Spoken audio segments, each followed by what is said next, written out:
Olá, uma excelente noite a você. Seja bem-vindo ao programa Primeiro Plano. Nesta edição, vamos explorar os acontecimentos mais importantes da semana, trazendo notícias para você ficar bem informado. Então prepare-se, pois o nosso programa Primeiro Plano está no ar.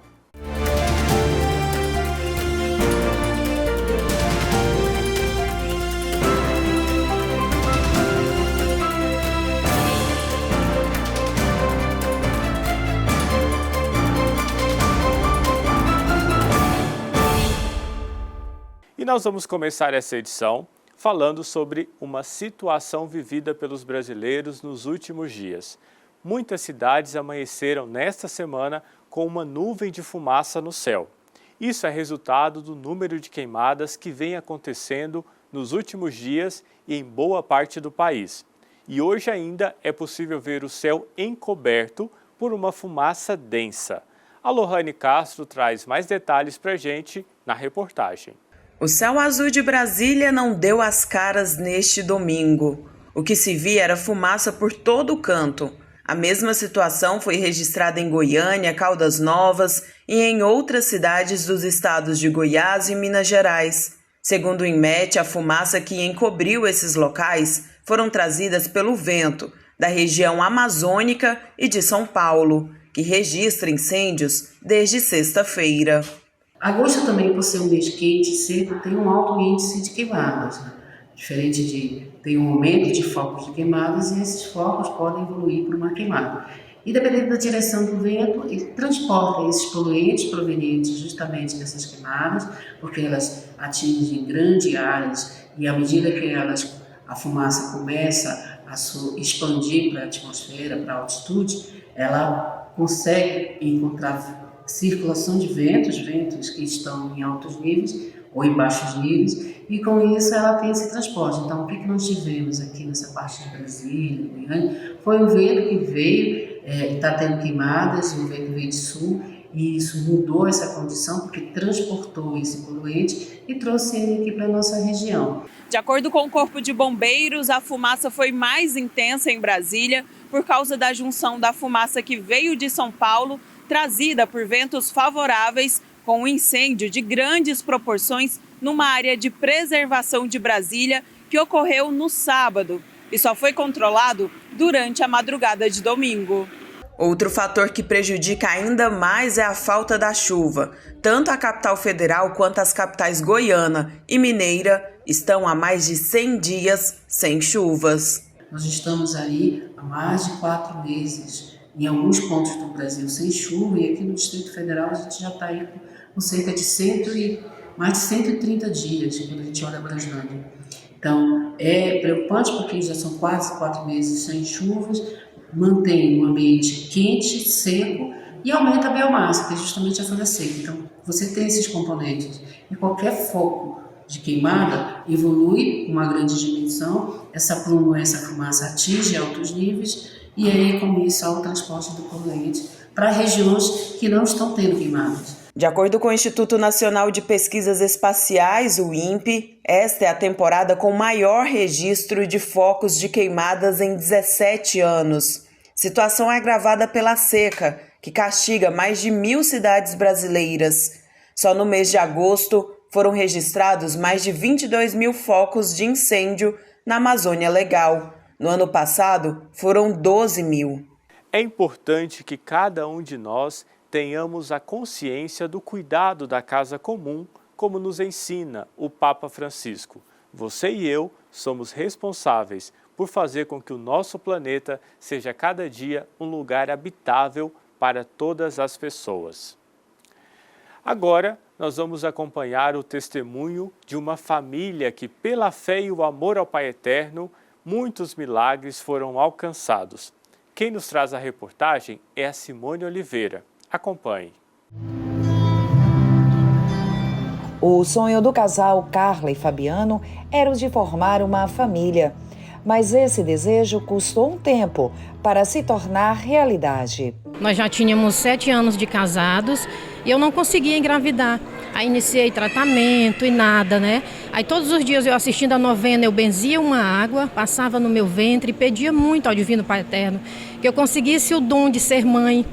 e eu bebia água. E eu falava, né, durante a novena, eu falava, eu irei lá, um dia eu vou conseguir ir e fazer essa promessa, esse pedido ao Divino Pai Eterno, pessoalmente dentro da Basílica do Divino Pai Eterno. Vamos lá, vamos conhecer, nós não conhecemos, né, ao Divino Pai Eterno. Então vamos fazer essa viagem, vamos pedir lá pessoalmente para ele, para conseguirmos essa graça, né? Nós já estávamos há 7 anos casados, não tínhamos filho, inúmeros tratamentos, centenas de testes de gravidez, a gente tinha quase que uma caixinha lá, vira e mexe a gente fazia um teste e não conseguimos, né? O encontro pessoal com o Divino Pai Eterno aconteceu no dia e momento certo. Eu estava fazendo um tratamento e eu tomava, né, um medicamento. E no dia eu nem me toquei, quando eu peguei o frasco, era o último comprimido que eu tinha que tomar. E aí eu tomei lá mesmo, né, e coloquei o frasquinho fazendo o pedido. E o nosso pedido foi que eu conseguisse engravidar, nós conseguíssemos ser pai. E quando a nossa filha ou filho completasse 2 anos, a gente voltaria, né, com o filho e apresentaríamos ao Divino Pai Eterno no dia do aniversário do nosso filho ou filha, né, no caso. E pedir a graça, né? Queria ter essa honra de ser pai, né, de construir uma família completa. E disse para ele, disse, olha, conseguindo a graça, quando ela completar 2 anos, eu estarei aqui no dia do aniversário dela para agradecer. E lá eu estava, aos braços do Divino Pai. O milagre aconteceu e a Laura Maria sabe muito bem o quanto foi desejada pelos pais. Eu sou muito grata por ser um milagre do Divino Pai Eterno. Fico muito alegre quando eles falam que eu sou. E como tudo o que vem de Deus é bom, perfeito e agradável, mais uma graça foi concebida. E aproveitei e pedi mais um, né? Eu já estava lá agradecendo, né? E mais uma vez a graça foi alcançada, né? Aproveitamos e fizemos, né, outro pedido para que a gente conseguíssemos ter outro filho. Eu fiquei mais 2 anos sem utilizar nada, nenhum medicamento, nenhuma forma de preservativo. E com 2 anos depois, né, eu resolvi, vamos fazer de novo mais uma promessa com mais força. E a gente fez mais uma promessa e eu consegui engravidar novamente. Hoje eu tenho 2 filhos maravilhosos, nossa família unida no amor de Cristo, e minha devoção com o Divino Pai Eterno, ela está no meu trabalho, está na porta da minha casa, está na minha mesa, faz parte da nossa vida. E quando eu soube, né, eu como guarda de Nazaré, que o Divino Pai Eterno estaria aqui em Belém, aqui na Basílica, né, esses 3 dias na nossa cidade, para mim foi uma honra, né? A história de devoção da família Paiva é a certeza de que, pelo poder da fé e da intercessão do Divino Pai Eterno, tudo pode ser mudado, tudo pode ser criado como uma nova família que nasce de uma promessa. A gente tem que acreditar, a gente tem que ir pedir com fé. Foi isso que nós fizemos lá quando subimos a rampa do Pai Eterno. Pedir, ó Senhor, estou aqui para te pedir essa graça. Você que quer ser pai, quer ser mãe, acredite, tenha devoção, né? Nosso Divino Pai Eterno é milagroso, Ele consagra a nossa família, então Ele não vai te desamparar jamais, pode ter certeza disso.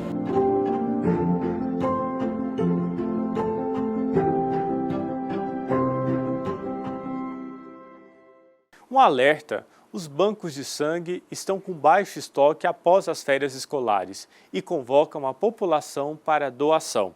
Acompanhe na reportagem.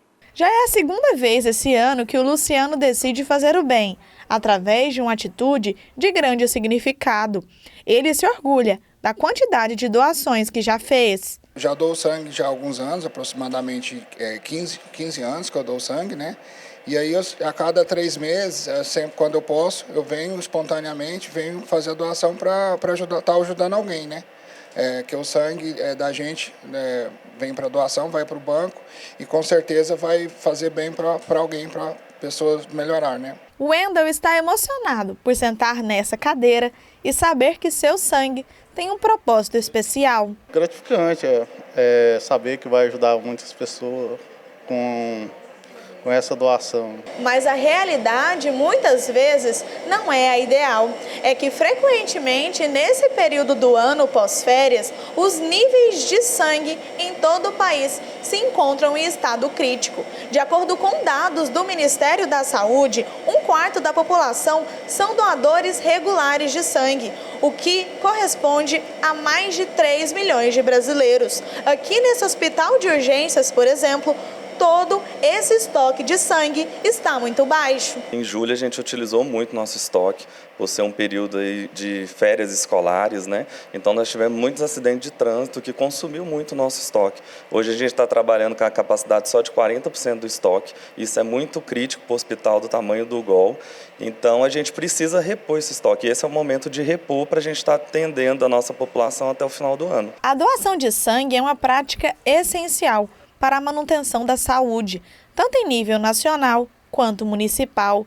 Esse gesto é a única forma de evitar a baixa nos estoques e ajudar no tratamento de pacientes em estado grave, além de poder salvar até 4 vidas em poucos minutos. Qualquer pessoa pode doar sangue, desde que primeiro seja feita uma triagem, avaliando o estado de saúde. Mas alguns critérios precisam ser levados em consideração. Doação de sangue é rápido, é um procedimento que não dói.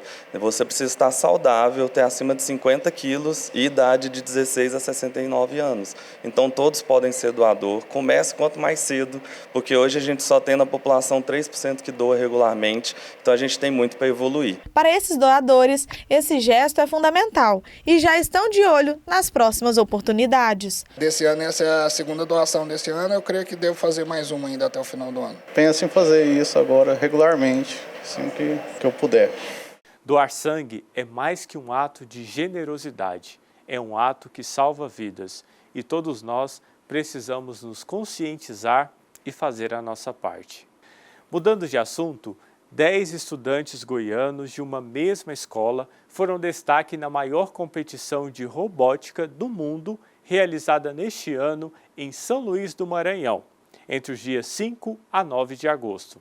A Daiane Rodrigues conta mais desse assunto e nós vamos acompanhar agora. Quem vê o robozinho em atividade imagina que esses alunos estão em um momento de recreação, mas não. Isso é aula de robótica e garante vaga em competições nacionais e internacionais com direito a premiações. Mas para isso, precisam se dedicar muito às aulas. Cada competição ela tem seus objetivos, então a gente sempre se divide, às vezes a equipe, focando cada parte da equipe na competição específica. No caso desse aqui, ele já tem uma certa experiência, a gente nas férias intensifica os treinos, né? E é ali onde a gente tem o maior avanço, poderia dizer, basicamente nas férias. Foram vários meses de preparo, né? A gente começou bem do início do ano, já pensando como a gente ia fazer cada coisa. Então a gente teve que se unir bastante, unir todas as nossas experiências passadas, né? Da Alemanha, dos outros campeonatos, para conseguir se preparar, porque foi bem mais difícil do que nos outros anos. Porque lá você está competindo com o mundo inteiro e assim, com os melhores do mundo inteiro. Então você tem que exigir muito de si mesmo, porque lá a competição não é fácil, tem equipes muito experientes, que são muito boas com programação, usam robôs muito bons. Então assim, essa preparação, você tem que exigir muito de si mesmo na hora dos treinos. Você tem que treinar muito, tem que ralar muito para conseguir chegar lá e ganhar. Alguns não aproveitam nem as férias, justamente para se preparar para qualquer desafio que aparecer. Vai ajudar para o nosso currículo, esse certificado, e também dedica muito tempo. Você precisa ter estudo, você não consegue só chegar lá e fazer. Você tem que treinar, tem gente que acha que é fácil. Não é difícil, mas é bem legal. Para vencer é necessário um planejamento. Primeiro eles se reúnem para definir como vai ser feito. Assim, eles montam um robô e programam tudo num computador. Depois de tudo organizado, com certeza, eles vão partir para a vitória e levar o prêmio para casa. Tudo começa assim com um planejamento, um sonho, e de repente as coisas começam a acontecer, os alunos se veem engajados nesse processo, os professores também ali mediando todo esse trabalho, até que quando a gente chega a um nível de competição mundial, então os próprios alunos, junto com os professores, já começam a organizar assim, uma rotina diferenciada, que parte muito mais dos alunos, do desejo de estar cada vez mais na escola. Então, cada vez eles querem estar mais, cada vez eles querem treinar mais, cada vez eles percebem assim, a responsabilidade de representar, como eu sempre digo, representar as suas famílias, representar a nossa escola, representar eles mesmos e representar o país que a gente vive. E eu posso provar que a vitória é certa. Desta vez, 10 estudantes goianos dessa mesma escola foram destaque no Campeonato Mundial de Robótica e trouxeram para casa 3 troféus, 2 de ouro e 1 de bronze. Foi uma competição muito boa, foi muitas equipes muito boas contra a gente. Foi também uma experiência muito boa, que conseguimos treinar nosso inglês com outros países como Canadá, Irã, ganhamos muita experiência. Foi muito bom, foi emocionante, assim, a gente trabalhou muito, né? A gente pegou o primeiro lugar no Missão Impossível, que foi muito gratificante, porque o tempo de fazer lá é muito curto. E também a gente pegou o 3º lugar no esporte, que foi a categoria que eu acho que a gente ficou até que bastante surpreso, porque tinham outras equipes muito mais experientes com a gente. Desde a Alemanha era um objetivo que eu tinha em mente, porque da última vez eu não consegui trazer um troféu, só em provas específicas. Então foi muito importante para mim finalmente conseguir chegar nessa meta, não só trazer um troféu, como trazer um troféu de primeiro lugar para a minha equipe. Então assim, foi muito bom, foi muito gratificante para mim. Além de influenciar a competição, o Campeonato Mundial de Robótica auxiliou também na convivência e boa relação. Eu acho que funciona muito como esporte, aquela questão de você trabalhar em equipe, confiar no outro, saber delegar suas atividades, o desenvolvimento do emocional, que a competição é muito intenso. E tem essa questão, né, de desenvolver habilidades lógicas. Muitos deles já têm, você vê que eles já têm, inclusive programar não é mais difícil é montar, eu percebi isso. Eles já têm essa capacidade lógica, eles só desenvolvem mais. Desde a primeira competição, eles tiveram assim, situações de muito sucesso. Então, eu acho que isso fez com que eles acreditassem que eles eram capazes de alcançar coisas grandes, né? Então, a competitividade ela é muito importante, mas antes dela, nós trabalhamos muito os valores da humildade, do respeito, da solidariedade. Então, eles sempre ali em contato, fazendo amizade com outros jovens da idade deles. E assim, a gente tem um lema. A competitividade, nós temos ali competidores dentro da arena. Fora dela, eles são jovens, eles são colegas, eles se ajudam e eles firmam laços e amizades que vão perdurar aí para a vida inteira.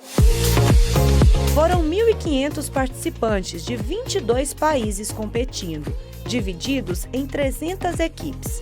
E os alunos goianos foram destaque em meio a competidores de outros continentes. Nós tivemos a sorte desse ano do Brasil sediar, né, a Copa do Mundo de Robótica. Então ela aconteceu em São Luís, no Maranhão, e nós fomos em 10 alunos, 2 professores, nós nos organizamos para participar desse momento e assim, foi a concretização de um trabalho que foi feito com muita seriedade, com muita consciência e os meninos ali com foco nas metas que eles queriam atingir de trazer esse primeiro lugar para o Brasil e para o estado de Goiás. Eu imagino que eu vou levar para o resto da minha vida, porque é algo que eu gosto muito, é algo que eu ando fazendo há um bom tempo já.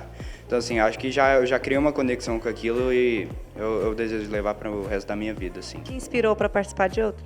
Me inspirou, agora eu quero continuar na próxima, que vai ser na Coreia, e vou continuar treinando e vamos ver o que vai dar lá.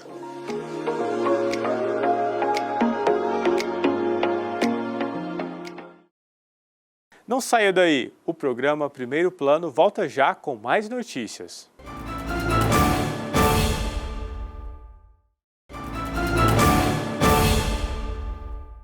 Estamos de volta para levar até você notícias em primeiro plano aqui na TV Pai Eterno.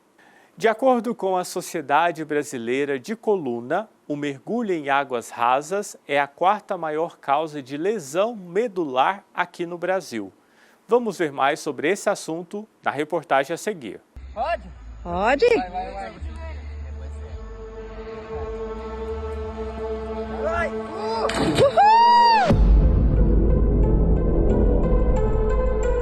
Era para ser mais um momento de diversão em família, mas um mergulho em água rasa se tornou um acidente. O Kleber!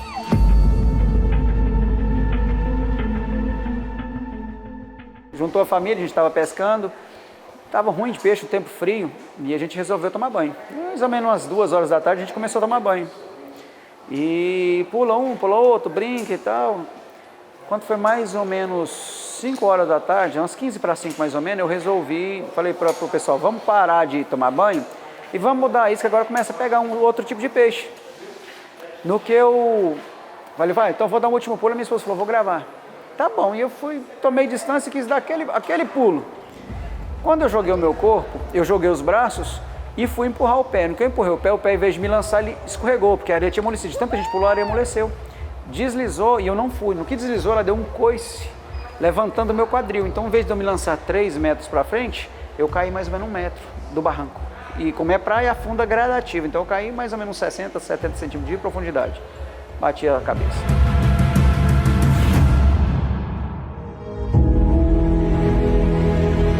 Foi a coisa mais terrível que eu já senti, essa pior sensação da vida. No que eu mergulhei, que eu bati a cabeça, eu senti um calor no meu pescoço, um calor como se eu tivesse jogado água quente. E afundei e não entendi o que era, fui caçar os braços e as pernas para nadar. Nada, não tinha movimento nenhum do pescoço para baixo, nada. E ali bateu um desespero, mas eu falei, vou segurar o meu fôlego, até onde eu desce e me veio tirar, bom, se não ver, seja o que Deus quiser. E graças a Deus, minha esposa viu, meus filhos pularam dentro e conseguiram me tirar para a beirada do rio ali. Mas nem todo mundo tem o mesmo destino e talvez possamos colocar até a mesma sorte que o Kleber teve. Mergulhar em águas rasas é sempre uma incógnita e traz vários riscos. Olha, o risco que se tem é ter uma lesão na medula, principalmente lesão cervical, por ter esse trauma quando se atinge o fundo da água, né? Esse trauma com a cabeça e tem-se essa lesão medular. Geralmente, rios, por ter essa água turva, não se sabe a profundidade desse rio. Piscina, às vezes, também pela profundidade. Às vezes, brincadeiras de empurrar em beira de piscina, pular no rio ou lago ou cachoeira, pular de cabeça. Então, evitar ao máximo pular de cabeça. Sim, entrar com os pés, né? Conhecer a profundidade onde se vai entrar também.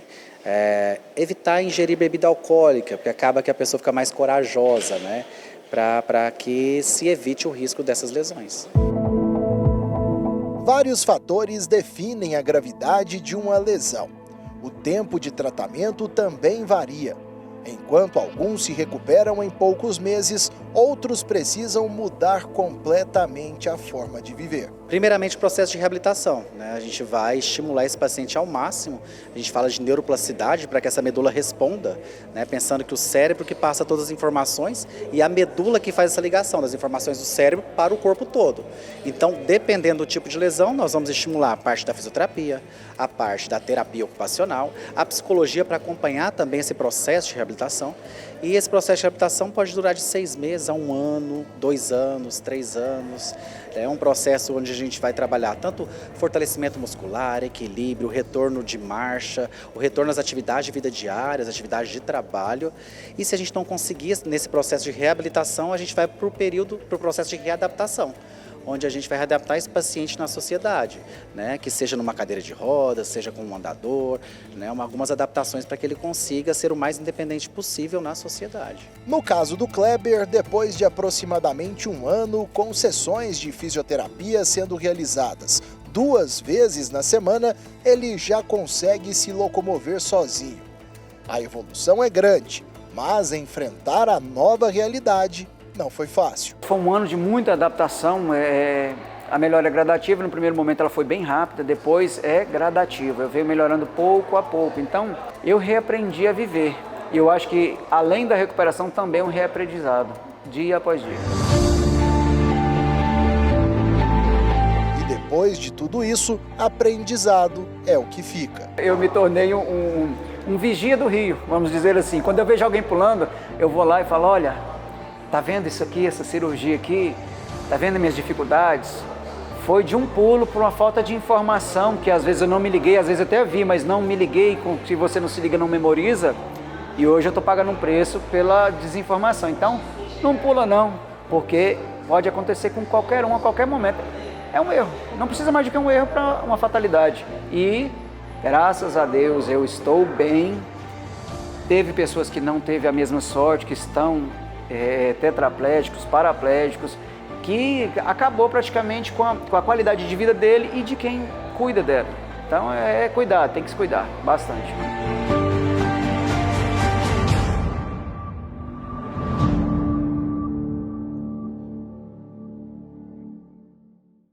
E agora nós vamos conhecer a pequena Maria Vitória, de 13 anos, lá de Cariacica, no Espírito Santo. Ela é cadeirante e mostrou que não há obstáculos para quem quer servir a Deus. Vitória é a primeira pessoa com deficiência que se tornou coroinha na paróquia São Francisco de Assis. Eu tinha o desejo de coração sempre de servir no altar. Um sonho fácil de realizar. Maria Vitória tem 13 anos e desde criança tinha um desejo de ser coroinha. Depois que ela nasceu, a gente começou, a caminhar mais firmes. E o irmão dela, o nosso filho de 20 anos, hoje ele tem 20 anos, ele era coroinha, hoje cerimoniário, E ela foi crescendo com esse desejo de estar querendo servir ali no altar, de estar ali mais próximo. E há alguns anos atrás, com o pároco que a gente tinha, ela falou, ela era bem pequenininha, ela falou que ela queria ser coroinha quando fosse maior. Ele falou, então se o seu desejo você vai ser. Com perseverança e determinação, Maria Vitória participou do curso de coroinhas e no final de julho teve a cerimônia de investidura. Olha só a felicidade da garota, finalmente servindo no altar. Ela é a primeira coroinha PCD da paróquia São Francisco de Assis, de Porto de Santana. Foi uma emoção grandiosa para toda a paróquia, porque todos conheciam esse sonho dela, Todos sabiam desse sonho dela. Maria Vitória ainda deixou uma lição importante. Não existe limitações para servir a Deus. É muito importante o acolhimento. Eu louvo a Deus pela vida do nosso pároco hoje, o padre Alair, que ele nos procurou, para que ele ficou sabendo desse sonho dela e acolheu. A realidade da nossa paróquia hoje é uma questão que precisa de essa adaptação nas comunidades, mas já trouxe um alerta para todos, E a importância de trazer essas pessoas, de acolher essas pessoas PCD também, para a nossa paróquia também abriu as portas para acolher as famílias também, que existem pessoas com deficiências de ambas os diagnósticos, aqueles não visíveis, porque quando essas pessoas PCD são acolhidas, a família também se sente acolhida.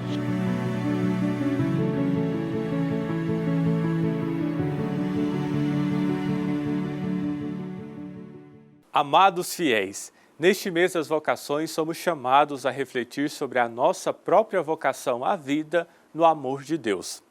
Inspirados pela contínua entrega de Jesus ao Pai, somos convocados a oferecer nossas próprias vidas em serviço e adoração. Junte-se a nós neste mês especial, escrevendo a sua carta ao Pai Eterno e participando de nossas atividades e orações aqui do Santuário. A sua presença e a sua doação são essenciais para que possamos seguir em frente com a nossa missão de amor e fé.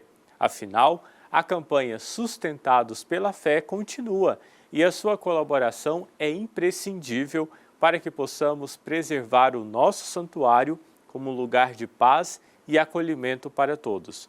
Juntos, vamos dar continuidade em nossas ações. A sua doação é que sustenta essa obra de amor. E você que é tutor de pet e procura uma alternativa para o bem-estar do seu animalzinho, o serviço de Pet Sitter é uma alternativa. Mas você já ouviu falar sobre esse termo? Sabe o que é? Se a resposta for não, calma, que a gente vai conhecer junto agora na nossa reportagem. Acompanhe. Com a correria do dia a dia e tantas demandas a serem resolvidas, quem tem animais em casa sofre com um grande dilema. O que fazer quando é preciso sair, mas não quer deixar o pet sozinho? Uma alternativa criada é o Pet Sitter, que tem conquistado cada vez mais os brasileiros. Esse termo em inglês significa babá de pet, e é isso mesmo que acontece na prática. Cabe a esses profissionais a responsabilidade de cuidar e ficar de olho o tempo todo no bichinho. O Luiz Murilo é apaixonado por animais e mudou de vida há 5 anos, deixando de lado a profissão de pizzaiolo para se dedicar exclusivamente ao bem-estar dos pets. O princípio básico que toda profissão exige, né, não só a minha, é gostar e amar do que faz, né? Aí o segundo, a pessoa tem que correr atrás e fazer acontecer. Eu nunca imaginei que eu ia trabalhar nesse ramo, né? Eu vim de um ramo totalmente diferente. Como eu disse para você, eu era pizzaiolo, né? E um certo dia num parque aqui da cidade eu tive a oportunidade de conhecer um amigo, que hoje é amigão meu mesmo. Ele me comentou do trabalho.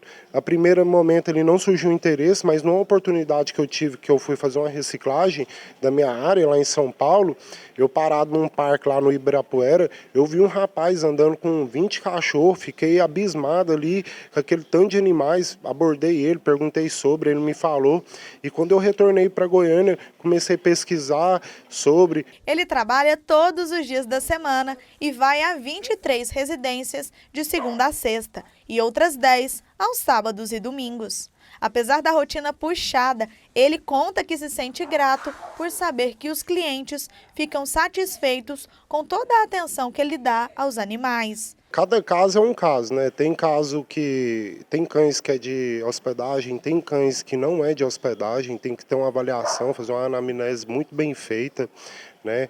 Porque já aconteceu de eu pegar casos de cães cegos, já aconteceu de eu pegar casos de cães surdos, né? Então, assim, você tem que fazer uma avaliação muito bem feita para saber se ele deve vir para a hospedagem, para o daycare, ou se ele deve ficar em casa. Igual já aconteceu de eu pegar cães cegos, né?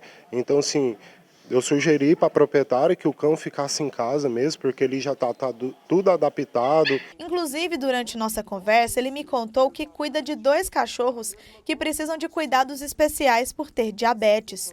Esse tratamento mais humanizado se torna um diferencial no mercado. Uma das principais vantagens de contratar esse tipo de profissional é a vantagem no atendimento.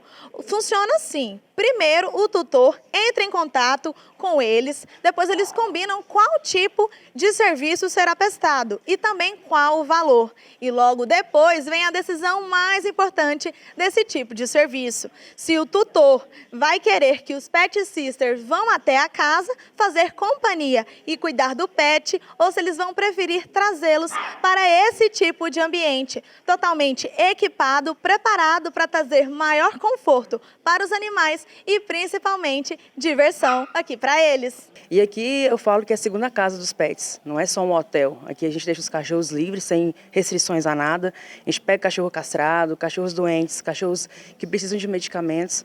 Então, além de hospedagem, também é um daycare, que os cachorros podem ficar aqui durante o período de trabalho do dono. E a gente faz as recreações, tem treinamento comportamental, a gente tira o estresse do cachorro, obesidade, e dá as medicações no horário certo. Então, assim, a gente está aqui preparado e qualificado para atender todos que precisam da gente.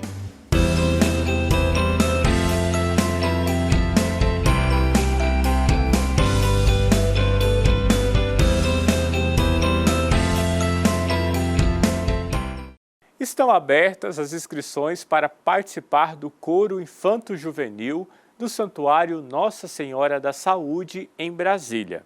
O projeto é novo e tem atraído crianças e adolescentes com idades entre 7 e 16 anos. Vamos ver na reportagem.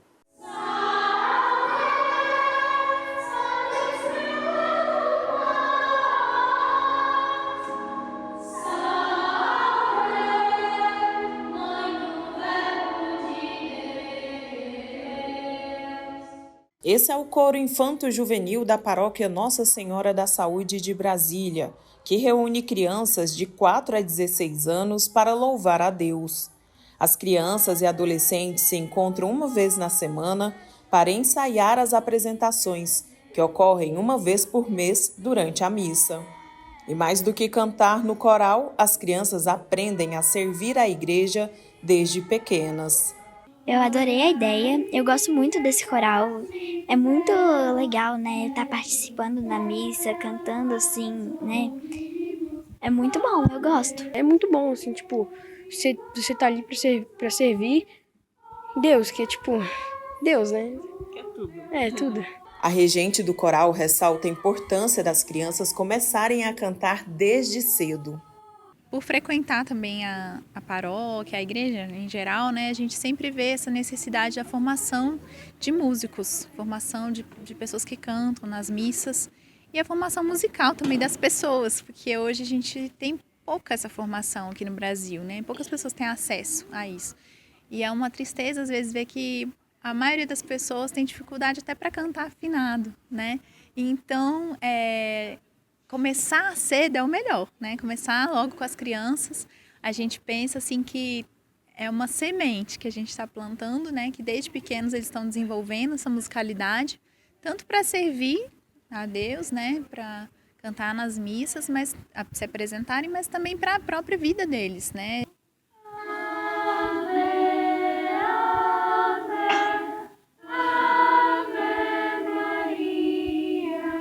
E o coral está com inscrições abertas. Os interessados devem entrar em contato com a secretaria da paróquia. Os ensaios ocorrem às segundas-feiras, das 2h30 da tarde às 3h45, com as professoras de música Raíssa e Ilana. E você que é de Brasília ou do Distrito Federal e deseja participar do coro, basta ligar no telefone 61 3326 1180. Repito, 61 3326 1180, que é o telefone do santuário. Não saia daí, o programa Primeiro Plano volta já com mais notícias.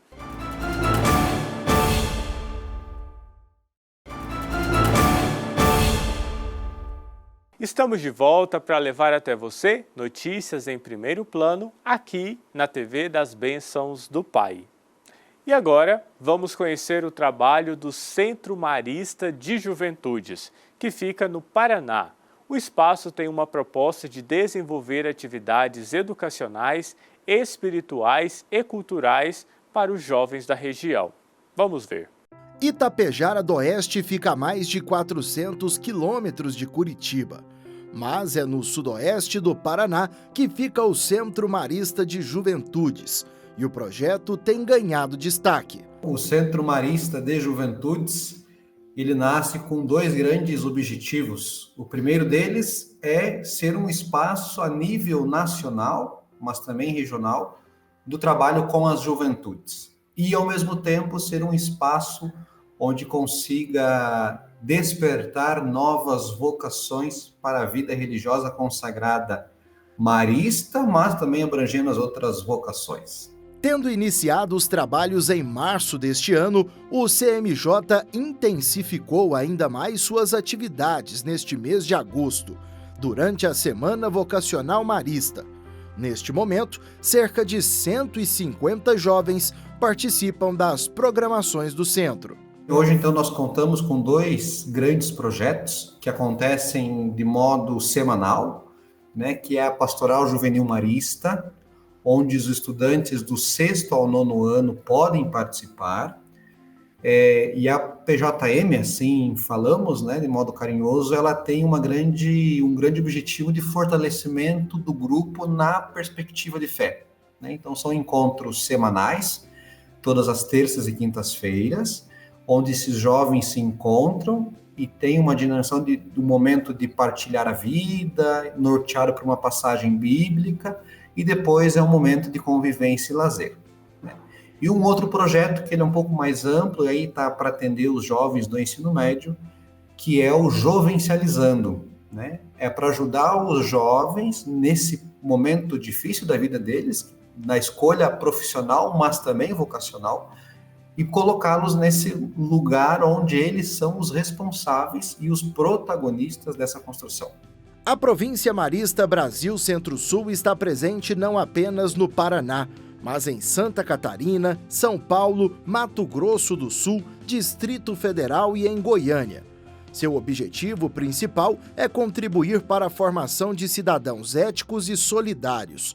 A iniciativa apresentada pelo CMJ segue esses princípios. Tem sido muito elogiada e em breve deverá ser ampliada para novas regiões. Nós estamos, para além de ser um espaço de referência, é uma casa também que serve para eventos, porque tem um espaço amplo, né? Então a busca pela utilização dela tem sido grande nessa perspectiva também.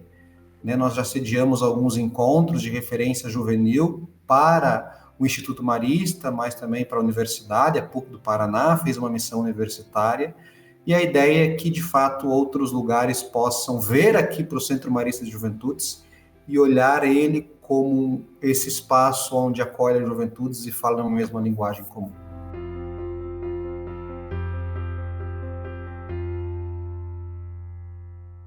Neste ano de 2024, os missionários redentoristas celebram 130 anos de presença no estado de Goiás.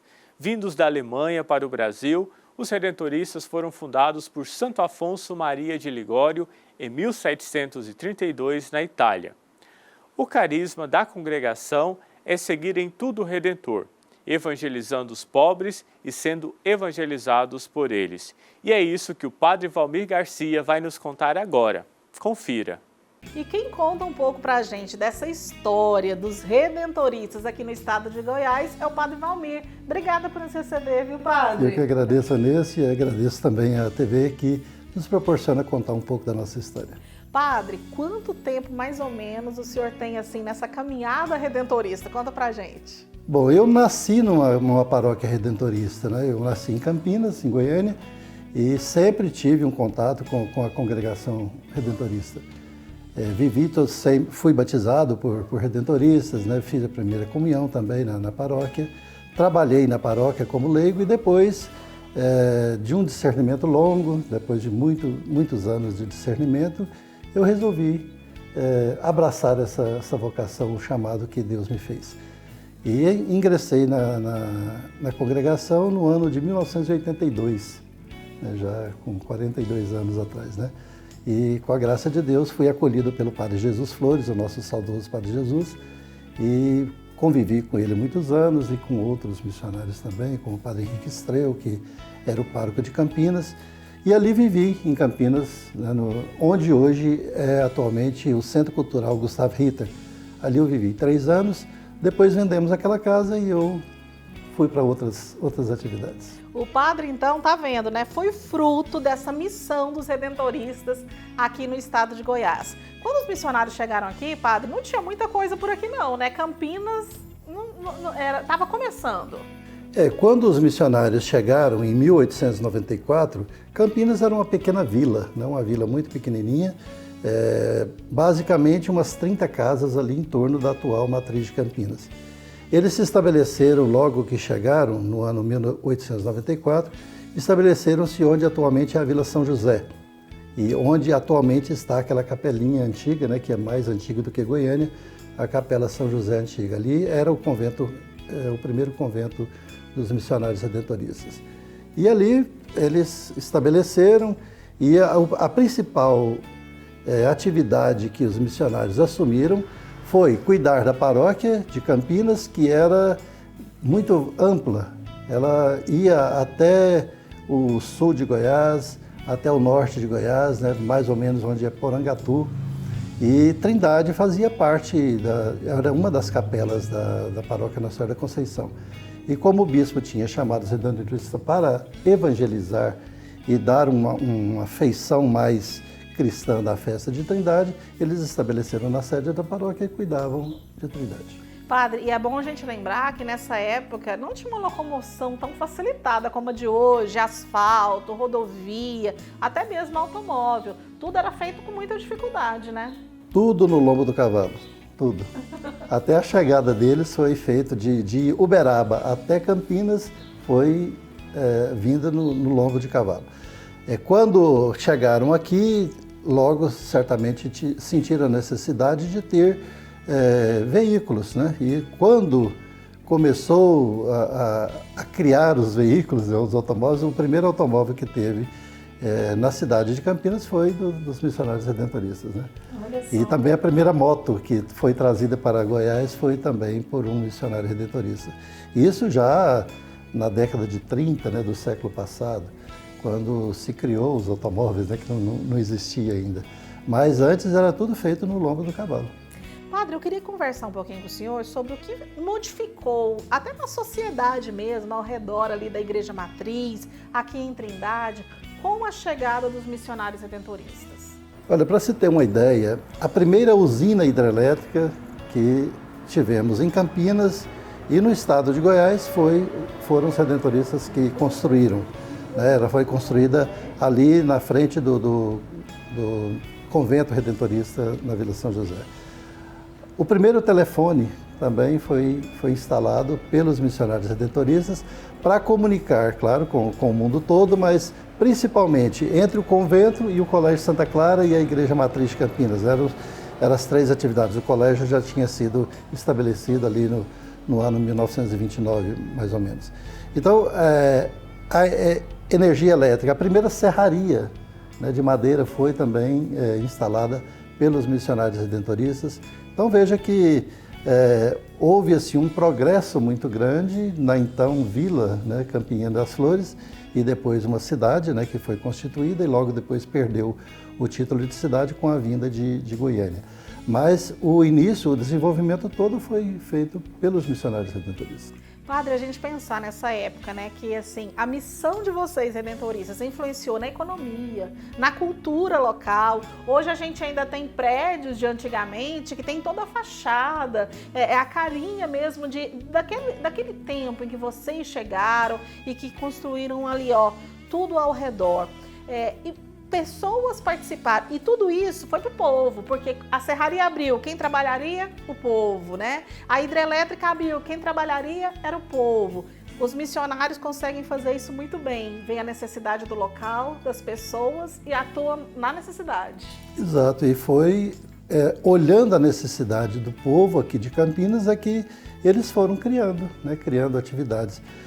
Veja bem, a criação de gado aqui era muito rudimentar ainda quando chegaram e eles começaram a criar gado de uma forma mais moderna, né?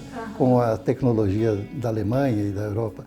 Então, a gente vê que eles trouxeram muitos benefícios na economia, né? Certamente, e também na construção de casas, na construção de igrejas, né? A Igreja de Bela Vista de Goiás, a Igreja de Aparecida de Goiânia, a Igreja de Goianira atualmente e várias outras igrejas foram construídas não pelo povo, pelos missionários redentoristas. Os irmãos redentoristas é que construíam, eles é que pegavam a madeira na roça, né, no mato, as aroeiras, lavravam as aroeiras.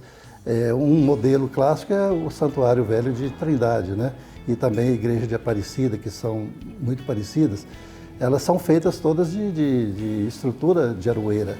Né? E foram feitas, e essas aroeiras eram lavradas pelas mãos dos missionários redentoristas. Né?